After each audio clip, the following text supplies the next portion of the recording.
지금은 아직까지는 좀 조심해야 되긴 하겠지만 2023년 1분기 때 어느 정도 현금 비중이 있으신 분들, 그런 분들은 굉장히 좋은 기회가 올 수 있다. 신흥국, 신흥 아시아 증시에 굉장히 큰 기회가 올 수 있다.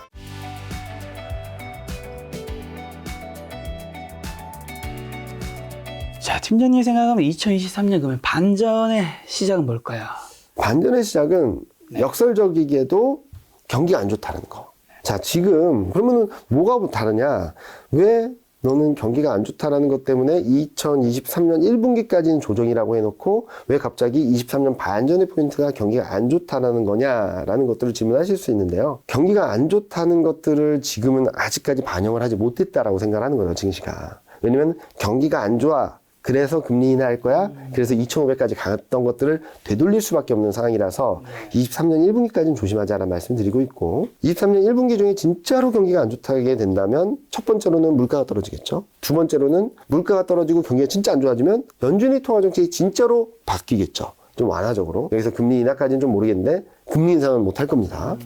그러면은 달러가 움직일 거냐? 약세로 가겠죠. 그러면 여전히 풍부한 유동성들이 다시 한번 시장을 움직이면서 시장을 방향성 자체를 위쪽으로 만들어주지 않을까라는 생각을 하고 있고요. 이런 흐름들을 지나다 보면 23년 하반기에는 경기 모멘텀이 살아나고 턴어라운드하고 기조효과만으로도 이렇게 경기 모멘텀 방향성이 위쪽으로 방향성을 틀어갈 수 있는 그런 조건이 만들어질 수 있어서 저는 경기가 안 좋아지는 것들로 인해서 시간이 지나고 난다면 좋아지는 변화들이 하나둘씩 구체화될 수 있다, 가시화될 수 있다라는 말씀을 드리고 있습니다. 자, 그럼 반전의 시작은 좀 어떻게 되고 경로는 좀 어떻게 좀 될까요? 자, 요 그림을 보시면 될 것 같아요. 아까도 러프하게 그림을 보여드리긴 했지만 23년 1분기 중에 코스피 2000선 초반, 2000선 초중반 정도에서 바닥을 잡을 수 있는데 제가 여기 그림을 좀 밑으로도 내려놨잖아요. 이런 언더슈팅이 나올 수는 있어요. 근데 이거는 적극적으로 사야 되는 조정이다라는 말씀을 강조드리고요. 이 정도까지 안 좋아지게 된다면 증시는 아마도 경기는 진짜로 안 좋아질 것이고 통화정책은 많이 후퇴했을 것이고 그리고 물가는 조금씩 더 내려가는 그림을 보여주겠죠. 그러면 연준의 통화정책이 저희는 예상하기로는 3월 FOMC를 전후로 해서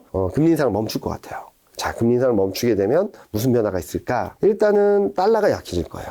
그럼 원달러 환율은 다시금 하락할 것이고 외국인 수급은 들어오면서 그러면서 유동성들이 좀 다시금 작동이 되는 그런 그림을 보여주겠죠. 그럼에도 불구하고 2분기까지는 등락을 반복할 겁니다. 왜냐면은 아직까지 경기 바닥을 확인하지 못했으니까. 근데 1분기 실적 시즌을 지나고 2분기 경제 지표들이 하나둘씩 나오면서 바닥인가? 바닥일 수 있겠는데? 그러면서 이제 2분기를 지나면서 바닥을 통과하고 있다라는 기대감이 들어오면서 시장은 쭉쭉 뻗어가는 흐름으로 보고 있거든요. 그래서 저희가 2640을 상단으로 말씀드리고 있는데 그 상단이 고정된 거냐? 그렇진 않아요.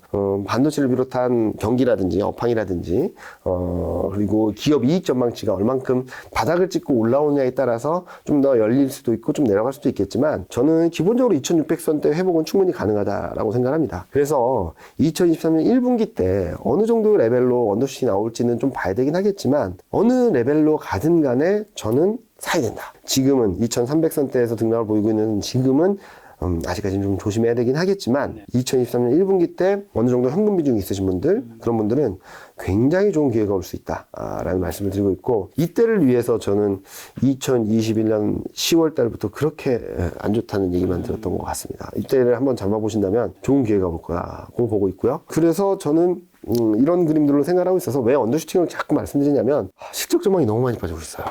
저희가 예상했던 것보다도 이미 211까지 떨어졌습니다. 저희가 예상했던 거는 2050인데 이게 211을 깨고 205까지도 떨어질 수 있는 상황인 것 같아요. 그러면은 10배로 간다 해도 2050이고요. 10배 밑으로 가면은 1900도를 볼 수도 있어요. 그러니까 이익 전망이나 금리 인하에 대한 기대감이 얼마나 빨리 후퇴하는지 여부에 따라서 좀 레벨이 달라질 수 있지만 궁극적으로는 그로 인해 시차를 두고 긍정적인 변화들이 나올 수 있으니까 언더슈팅이 나오면 나오는 만큼 공포감에 젖기보다는 좀 적극적으로 대응하는 자세가 필요하다라고 말씀드리고 있습니다. 그때를 위해서 지난번부터 계속 현금 말씀드렸죠. 자, 그럼 경기가 안 좋아진다고 좀 물가가 낮아질 수 있는지 다소 좀 회의적인 분위기도 있는 것 같더라고요. 그렇죠. 많은 얘기들이 나오고 있죠. 근데 일단 파월 연준 의장이 말했던 것 중에 하나가 공급망이 안정되고 있다, 정상화되고 있다라는 얘기를 했는데 맞습니다. 이 그림을 보시면은 여기 공급망 압력 지수라 그래서 이게 올라가면 물류가 잘 돌질 않아서 물가가 오르는 효과가 있는 거예요. 이게 떨어지면 떨어지는 대로 물가 안정에 좀 플러스 효과가 되겠죠. 이게 엄청난 속도로 떨어지고 있습니다. 2020년 중반부, 얘는 2020년 중반부 후까지도 떨어지고 있죠. 되게 긍정적이에요. 물가 측면에선. 그런데 왜 떨어지는지를 봐야 되겠죠. 아까도 CPI가 2달 연속 서프라이즈였는데 그 이면을 뜯어보니까 경기가 안 좋아지고 있다는 시그널로 보셨잖아요. 지금도 보시면 이게 LA 항구가 미국에서 제1항구고요. 롱비치 항이 제2항구인데 엄청난 속도로 물동량이 떨어지고 있습니다. 물류가 제대로 들어오질 않고 있다는 거예요. 수입이나 이런 물류가 제대로 돌지 않고 있어요. 왜냐면 미국 내 재고는 많은데 수입해가지고 물건을 채워놓을 이유가 약해진다는 거죠. 11월 물동량 기준으로 보면 LA 항구는 2012년 이후 최저치고요. 롱비치 항은 2016년 이후 최저치입니다. 그만큼 경기가 안 좋아지고 있음으로 인해서 공급망이 좀 진정되고 있다는 그림이고요. 두 번째로는 지금 레벨로 가기만 하더라도 저는 원자재 가격이 많이 떨어질 것 같아요. 전년 대비로 봤을 때 경기가 안 좋고 달러가 다시 한번 반등하면 원자재 가격 레벨이 좀 더 떨어질 것 같아요. 그런데 그렇게까지 가정하지 않고 지금 평균 가격을 유지한다고 본다 하더라도 2023년 1분기, 2분기 중에는 WTI 국제유가는 마이너스 30%대로 가고요. 가솔린 가격이 마이너스 20%대, 곡물 가격들도 마이너스 10에서 30%대로 가게 됩니다. 물가를 이렇게 끌어내리는 힘이 있겠죠. 그리고 마지막으로는 주택이죠. 주택은 언제 꺾이냐의 문제인 것 같아요. 근데 저는 주택 물가 때문에 어쩌면 생각보다 물가가 좀 떨어질 수 있다고 생각하거든요. 여기 보시면은 주택 관련된 심리 지수는 이미 코로나19 이전 수준보다 더 낮아진 지표들도 나오기 시작하고 있어요. 그리고 여기 보시면 빨간색이 프레드맥에서 발표하는 주택가격 전년도의 변화율인데 20% 근처까지 갔던 게 지금 9%대로. 이 하락하는 속도를 한번 보시면 이때보다도 빠르고요. 이때보다도 빠르고 금융위기 때만큼 둔화되는 속도가 빠릅니다. 그래서 일각에서는 주택 경기가 너무나도 급냉을 해서 물가가 예상보다 빠르게 잡히고 주택 경기가 너무 급격히 떨어짐으로 인해서 부정적인 영향들이 연준의 통화 정책을 좀 더 완화적으로 가게 만드는 트리거가 될 수도 있다라는 말씀들을 하시기도 하더라고요. 그래서 저희는 주택 물가도 2023년 1분기 중에는 정점을 찍고 꺾일 수 있다라는 말씀을 드리고 있고요. 이것 때문에 많은 분들이 고민을 하시는 거예요. 1970년대, 80년대를 보면 경기 침체인데 물가는 더 올랐다. 지금도 그러는 거 아니냐? 네. 이때는 석유 파동이 있었습니다. 아까 보여드렸던 것처럼 유가는 이제 마이너스, 전년도에 마이너스권으로 가죠. 여기서 눈에 띄는 부분들은 1980년대를 한번 볼게요. 이때 경기 침체, 회색 명암이 경기 침체 국면인데 물가가 더 올랐어요. 왜 그랬냐면 이때도 석유 파동이 있어서 그걸 반영하는 기대 인플레이션이라는 지표, 이 파란색하고 빨간색을 보시면 되는데 이게 경기 침체로 들어갔는데도 계속 올라갔습니다. 근데 지금은 5.4, 1년 기대 인플레이션이 5.4를 찍고 쭉 떨어지고 있죠. 다르다. 국면이 다르다. 그래서 경기 침체로 갔음에도 불구하고 물가가 계속 오르는 건 아니냐라는 걱정들 하실 텐데 이번은 아닌 것 같다라는 말씀을 드리고 오히려 2023년 1분기 중에는 물가, 원자재 가격들이 떨어지는 부분, 주택 가격이 꺾이는 부분, 그리고 앞서 말씀드렸던 것처럼 경기가 전반적으로 안 좋아짐으로 인해서 물가가 안정되는 효과들이 좀 더 뚜렷하게 나타날 수 있지 않을까라는 예상을 하고 있습니다. 통화 정책 완화라고 하면 금리 인하 혹시 말씀하신 거 그럼 어떻게 되는 걸까요? 금리 인하는 조금 더 봐야 될 것 같아요. 조금 더 봐야 될 것 같아요. 조금 더 봐야 될 것 같은데 저는 금리 인하까지는 내년까지는 아닌 것 같아요. 근데 금리 인상을 멈추는 것만으로도 굉장히 긍정적인 변화가 있을 거다라는 말씀을 드리고 있고요. 그렇게 보는 이유는 여전히 돈이 많습니다. 여전히. 요 밑에 그림이 뭐냐면 미국 중앙은행이 갖고 있는 자산 규모거든요. 코로나19 이전을 보면 4조 달러 정도였는데 이게 8조 9,600억 달러까지 갔다가 QT라는 유동성 흡수한다고 했음에도 불구하고 8조 5천억 달러를 넘어서고 있어요. 아직까지도. 돈이 많아요. 근데 지금 유동성이 부족하다라고 하지 않냐. 지금 2019년 때 요때 막 QT라다 갑자기 돈 풀었던 경우가 있어요. 이때 뭐였냐면 단기채 시장에서 엄청난 변동성이 있었거든요. 그러면서 금융권이 엄청 휘청휘청했습니다. 이때 걱정 때문에 QT랑 금리 인상을 같이 해 큰일 났다.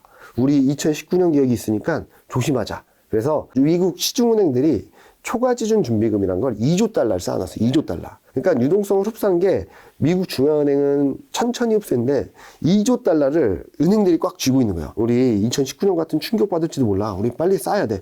2조 부족한가? 3조 쌓아야 되나? 막 이러고 있는 거예요. 그러면 이제 금리 인상을 멈추고 QT도 좀 완화적으로 간다거나 방향성 자체를 좀 슬로우하게 가져가야 되면 잠깐 우리 2조 5천억을 쌌는데 이거 이 정도는 안 필요할 것 같은데 풀까라고 하면서 이쪽에서 유동성 효과가 들어올 수 있다라고 생각을 하고 있어서 금리 인상을 멈추는 것만으로도 저희는 유동성 효과는 좀 있을 수 있다라고 생각을 하고 있고요. 또 일각에서는 이런 것들을 말씀하시더라고요.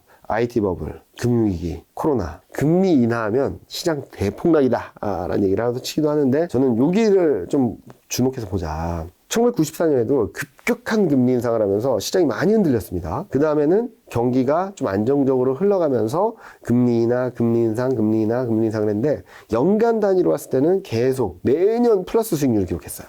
프로텍티브 풋, 보험정 풋이라 그래서 금리 인하를 경기 침체 때문에, 경기 충격 때문에 금리 인하하는 게 아니라 경기를 선제적으로 좀 방어하기 위해서 일정 부분 금리 인하하고 지켜본다라는 것들을 가져가게 된다면 시장의 충격보다는 유동성이 좀 흘러가는 흐름들을 보여주지 않을까라는 예상을 하고 있으니까, 자, 통화 정책에 대해서는 너무 걱정하거나 너무 완화적으로 가기보다는 통화 정책을 멈추는 것만으로도 긍정적인 변화가 좀 가시화될 수 있다라는 말씀을 드리고 싶습니다. 내년에 금리 인하는 힘들지만 멈추는 것만으로도 증시에는 긍정적이다. 자, 그럼 경기는요? 경기가 지금 굉장히 좀 중요한 신호일 텐데. 더 안 좋아진다고 말씀드렸는데 더 안 좋아지는데 뭐 때문에 돌아설까 좀 봐야 되긴 하겠지만요. 일단은 경기 사이클 한번 말씀을 드릴게요. 중간 선거 있었을 때 중간 선거 있으면 시장 좋아 막 그랬잖아요. 재밌는 게 여기 보시면은 저점에서 고점까지 사이클이 2년이에요, 평균. 고점에서 저점까지 평균 2년이에요. 자, 저점에서 저점까지 기간은 4년입니다. 아이러니하게도 중간 선거가 있을 때마다 경기 저점이었어요. 4년, 4년, 4년. 그러니까 경기 저점에서 중간 선거가 펼쳐지다 보니까 좋아 보였던 거예요. 그러니까 1960년대 이후에 15번의 선거가 있었는데 그 중에 경기 저점이었을 때가 11번인가 10번인가 11번이었고 4-5번이 경기가 꺾였을 때죠. 지금처럼 이렇게 꺾였을 때. 이때 보면은 나눠서 경기 사이클을 나눠서 보면 안 좋았어요. 그러니까 경기는 사이클이라는 거죠. 자, 그러면은 2년 사이클, 고점에서 저점까지 2년 사이클이면 21년 7월 달에 고점을 기록했을 때 2년이면 23년 7월 전후가 바닥일 수 있겠다라는 생각을 하는 거고요. 자, GDP 성장률 전년 대비 변화를 볼게요. 요 왼쪽 그림은 저희 이코노미스트가 추정을 한 거고요. 오른쪽 그림은 뭐냐면 아까 일부에서 보여드렸던 것처럼 연준의 GDP 성장률 전망이 2022년도 0.5, 23년도 0.5라고 말씀드렸잖아요. 그거를 그대로 녹이면 어떤 그림이 나올까를 보여드린 건데 저희 이코노미스트는 올해 4분기부터 뭐 마일드한 경기 침체, 역성장을 열어놓고 있는데, 자, 22년 4분기 역성장이 23년 4분기에는 플러스 효과를 줄 거예요. 23년 1분기, 2분기, 3분기의 역성장이 여기에도 플러스 효과를 주겠죠. 그럼 경기가 이렇게 자연스럽게 턴어라운드하는 그림이 나타날 거고, 연준이 GDP 성장률 전망을 그대로 반영을 하면 4분기는 마이너스 5.1입니다. 거의 쇼크죠. 그리고 전분기 대비 플러스 성장을 한다고 가정해도 요게 이렇게 올라오는 그림이 나올 뿐 3분기까지 역성장일 수 있거든요. 그렇게 보면 2022년 4분기, 2023년 1분기, 2분기, 3분기까지 역성장이라고 본다면 이 역성장이 나오는 기저효과가 그 다음부터 들어오면서 가만히 있어도 플러스 반전하는 모습들을 보여줄 거다. 자, 그럼 보여주는 게 왜 중요하냐? 왜냐면은 경기 방향성 우상향입니다. 전반적으로. 경기 충격이 엄청나게 크지 않는 한. 근데 우상향인데 여기서 살짝 마이너스냐 플러스냐의 효과들에 의해서 시장은 여기 모멘텀에 되게 예민하게 반응을 하거든요. 그래서 저는 모멘텀이 이렇게 플러스 반전하는 구간이 23년 3분기부터 24년 2분기, 1분기, 2분기까지 24년 상반기까지 우상향하는 그림들을 보여줘서 아마 시장에는 충분히 상승 동력, 추세 반전, 추세를 움직이는 동력으로 작동이 되지 않을까라는 예상을 하고 있으니까, 그러니까 23년 상반기에는 통화정책이 완화적으로 감에 따라서 유동성 효과 플러스 23년 하반기에는 경기가 바닥을 찍고 턴을 한다는 효과들이 시장의 방향성 자체를 위쪽으로 만들어주지 않을까라는 예상을 하고 있습니다. 아까 저희도 여쭤보긴 했지만 한 번 더 좀 짚고 나오면 달러는 좀 어떻게 봐야 될까요? 아까는 23년 1분기까지 좀 올라올 수 있다고 말씀드렸잖아요. 요 위에 오른쪽 그림 보시면 좋을 것 같아요. 이게 뭐냐면은 파란색 바 차트가 미국하고 유로존 간의 GDP 성장률 차이예요. 미국이 강하면은 달러 강세, 유로 약세입니다. 이게 마이너스면은 달러 약세, 유로 강세예요. 요 회색 바 차트는 미국하고 유로존의 기준금리 격차인데 이게 위로 올라가면 달러 강세, 유로 약세고요.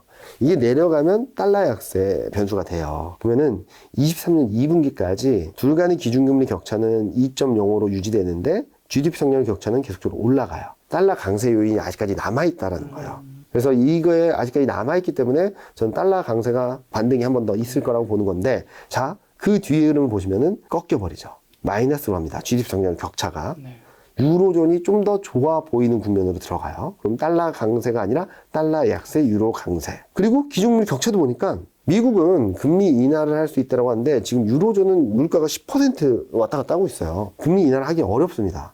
그래서 둘 간의 금리 격차도 이렇게 좁혀진다라고 말하고 있어요. 자, 그러면 내년 1분기, 2분기를 지나면서 GDP 성장률 격차는 미국과 유로존 간의 격차가 좁혀지고 이제 유럽이 좋아지는 국면으로 들어가고 금리 격차도 좁혀지는 구간으로 들어가면은 달러는 약세로 높여받을 수밖에 없다. 그러면은 매번 그랬듯이 신흥 아시아 증시에 굉장히 큰 기회가 올 수 있다라는 말씀을 드리고 있어서 23년, 24년까지는 선진국보다는 신흥국 안에서는 신흥 아시아 쪽을 굉장히 매력적으로 보고 있습니다. 원달러율 레벨로 말씀드리면 여기 120까지 갈지는 좀 봐야 되긴 하겠지만 왜냐면 BOJ라는 새로운 변수가 들어와서 전고점은 한번 넘을 것 같아요. 달러 인덱스가. 근데 그리고 원달러율도 1,500원 뭐 근처까지도 갈 수 있다라고 생각하고 있어요. 근데 여기를 정점으로 어떻게 가냐? 이게 여기 그림 보시면 아시겠죠? 쭉 내려갈 걸로 예상을 하고 있습니다. 달러 인덱스 2023년 4분기에는 100포인트 밑으로 원달러율은 1,200원 초반 또는 1,200원을 위협할 정도로 내려갈 수 있다고 생각하고 있어서 지금 현재 시점에서 2023년 1분기만 잘 넘기면 달러 변수도 신흥국 증시, 신흥 아시아 증시, 한국 증시에 굉장히 긍정적인 영향을 줄 수 있지 않을까라는 예상을 하고 있습니다. 팀장님 말씀 들어보면 2023년 1분기 지나면서 이제 좀 좋아질 텐데 경기 변수, 뭐 침체 가능성 반영해 새로운 길이 생긴다 의견인 것 같은데 자, 그럼 1분기 저점에서 좀 주목해야 될 업종은 어딘가요? 너무 뻔해가지고 많은 분들이 또 그런 업종이냐라는 얘기를 많이 하시는데 탑다운, 바텀업 이렇게 다 따져봐도 이 업종들밖에 계속 안 나옵니다. 좀 하나 말씀드리면 저희가 주목하는 탑다운적인 측면에서 주목하는 것은 긴축의 시대다, 뭐 유동성이 줄어들고 있다, 뭐 여러 얘기가 나오고 있지만 그럼에도 불구하고 정책 동력이 계속적으로 쏟아져 들어가는 부분이 반도체, 전기차, 2차전지, 신재생에너지, 플러스 알파로 방산 쪽이다라고 생각하고 있어요. 반도체는 전 세계적으로 너도 나도 갖고 싶어하는 경쟁력을 확보하고 싶어하는 산업입니다. 그래서 미국도 4대 핵심 품목을 선정했는데 가장 먼저 법안을 발의한 게 반도체 법안이에요. 유럽도 지금 막 돈 들여서 투자한다고 난리가 났어요. 중국은 뭐 매년 반도체 굴기 얘기가 하고 있죠. 그리고 전기차, 2차전지, 신재생에너지는 산세계화가 빨라지는 과정에서 에너지 독립을 위해서 가속화시킬 수밖에 없는 환경이다. 그렇게 봤을 때는 미국도 IRA 법안, 중국은 유럽은 리파워 EU라 그래서 반도체 에너지를 좀 더 가속화시키자. 중국 뭐 보조금, 지원금 주고 뭐 네옴시티에도 투입한다고 하고 있고. 방사는 뭐냐? 자주국방. 각자 도생하려면 누가 도와주지 않더라도 내 국토는 내가 지켜야 된다라는 생각을 하면서 유럽과 중동 쪽에서 국방비 지출을 좀 늘리고 있죠. 그런 그림들을 전반적으로 봤을 때 저는 반도체, 전기차, 2차전지, 신재생에너지, 방산 쪽이 좀 매력적이다라고 생각하고 있고요. 지금 상황은 탈세계화라는 얘기를 하고는 있지만 궁극적으로는 기술 패권전쟁 국면이다라고 생각하고 있어요. 기술력을 어느 정도 확보해서 각자 도생할 수 있는 능력을 누가 더 빨리 가져가느냐의 싸움인 것 같거든요. 그래서 이 그림이 뭐냐면 우리나라 과학기술 정보통신부에서 발표한 건데 향후 10대 전략기술을 내놓은 거예요. 반도체 디스플레이, 2차전지, 5G, 6G, 첨단 로봇 소재, 바이오, 사이버 보안, 항공우주, 양자, 인공지능, 수소. 여기가 좀 가시권에 있는 거고 이건 좀 미래 성장성, 신산업을 창출하는 거죠. 그래서 여기 쪽에 있는 산업들을 좀 더 주목해서 본다면 여러 어려운 환경들이 있긴 하겠지만 그 안에서도 좀 더 매력적인 투자처가 되지 않을까라는 예상을 하고 있습니다. 반도체가 시장을 근데 이끌어갈 수 있을까요? 굉장히 많은 분들이 의구심 더 가질 것 같은데요. 걱정을 많이 하시는데 저는 걱정이 크면 클수록 반전의 시점은 가까워지고 있다라는 말씀을 드리고 있어요. 아마 2022년 4분기 실적도 2023년 1분기 실적도 안 좋을 겁니다. 그런데 안 좋아지면서 나타나는 현상들이 뭐죠? 캐펙스 컷이라고 하는 투자를 줄이는 거죠. 그렇죠. 그게 2016년에도 똑같이 나왔습니다. 2016년에도. 캐펙스 컷을 하면서 막 대응을 했었는데 뭐가 바뀌는 거니까 시간을 두고 바라보면 투자를 줄이면 수요는 좀 줄어든다 하더라도 수요가 우위를 보이는 국면으로 들어갈 거예요.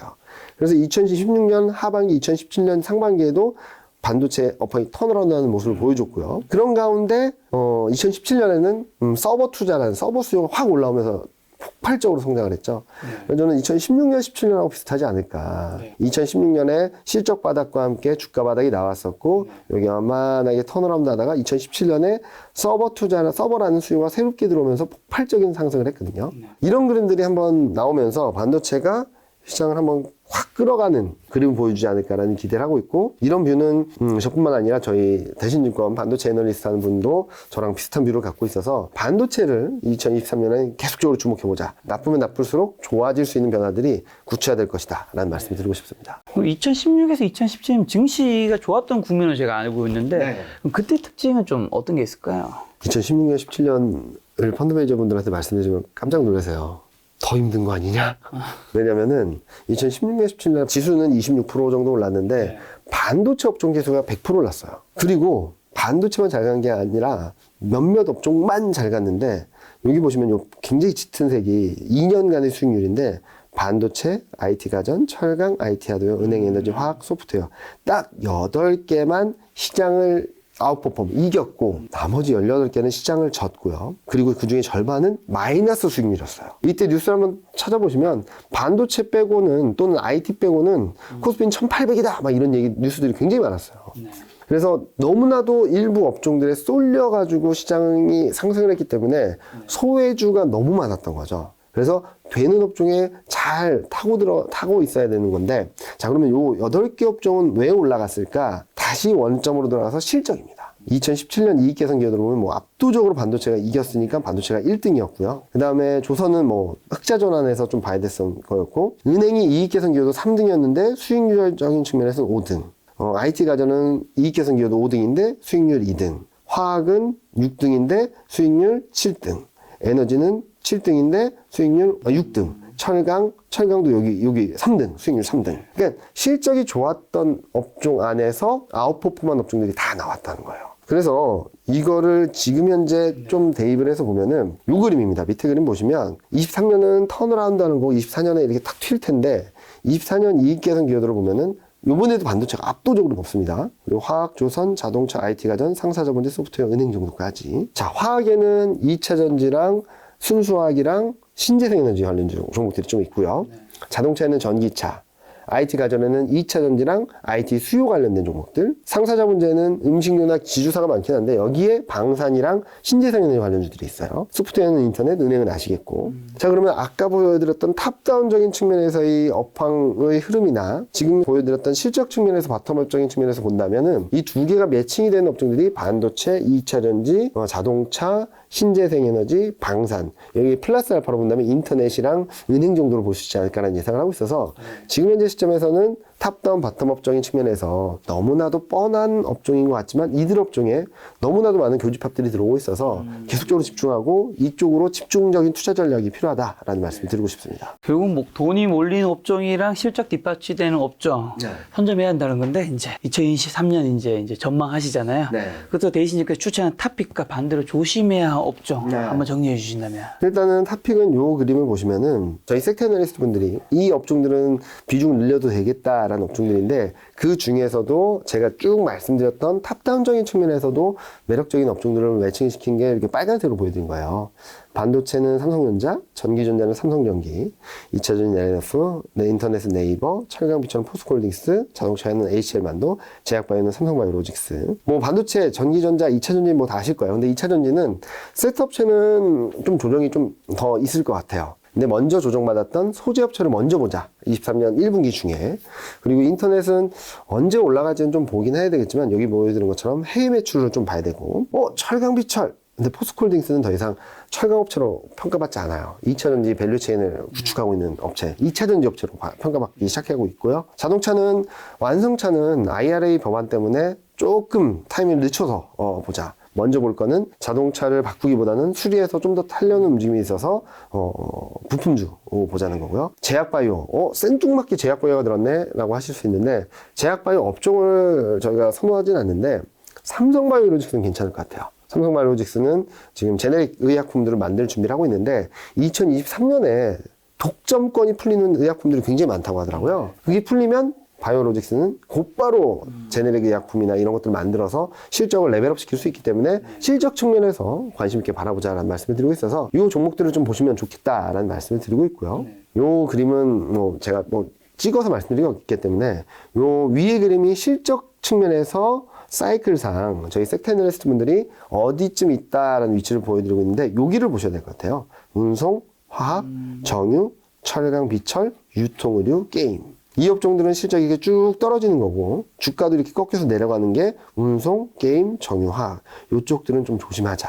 않을까라는 말씀을 드리고 있죠. 그리고 반대로 반도체 인터넷 증권은 실적이 바닥권을 향해 가고 있으니까 좀 관심 있게 바라볼 수 있겠다 정도로 요약할 수 있어서 아까 계속 말씀드렸던 거 실적을 바라볼 때도 말씀드렸던 것이 있지만 지금 시클리컬이나 소재 산업재는 오히려 지금 많이 조심해야 될 때다. 오히려 지금은 많이 빠졌고 실적이 더 나빠질 것 같고 걱정스럽고 너무 불안한 반도체라든지 뭐 이런 업종들을 인터넷이라든지 이런 업종들을 바라보는 게 조금 더 나은 투자 전략이 되지 않을까라는 말씀을 드리고 있습니다. 2022년에 사실 주식도 뭐 가상화폐도 부동산도 굉장히 다 힘들었잖아요. 힘들었죠, 네. 그래서 많은 분들이 이제 은행으로 가서 예금으로 예적금으로 많이 넘어가셨는데 네. 그게 이제 그쪽에 2023년에 더 돈이 몰릴 수도 있는데 그렇게 예적금을 하는 거는 어떻게 보세요? 2023년에? 분할 매수, 그러니까 포트폴리오 측면에서 예적금에 대한 한 수요, 워낙 금리가 높으니까요. 6%, 10% 주니까. 그건 뭐 충분히 고려할 만한 대상이다라고 생각을 하고 있는데 저는 너무나도 그쪽에 갔던 흐름들이 2022년에는 유효한 전략이었다라고 생각을 한다면 23년에는 일정 부분을 떼어서라도 주식에 좀 투자를 해야지 수익률을 좀 더 높일 수 있다라는 말씀을 드리고 싶고요.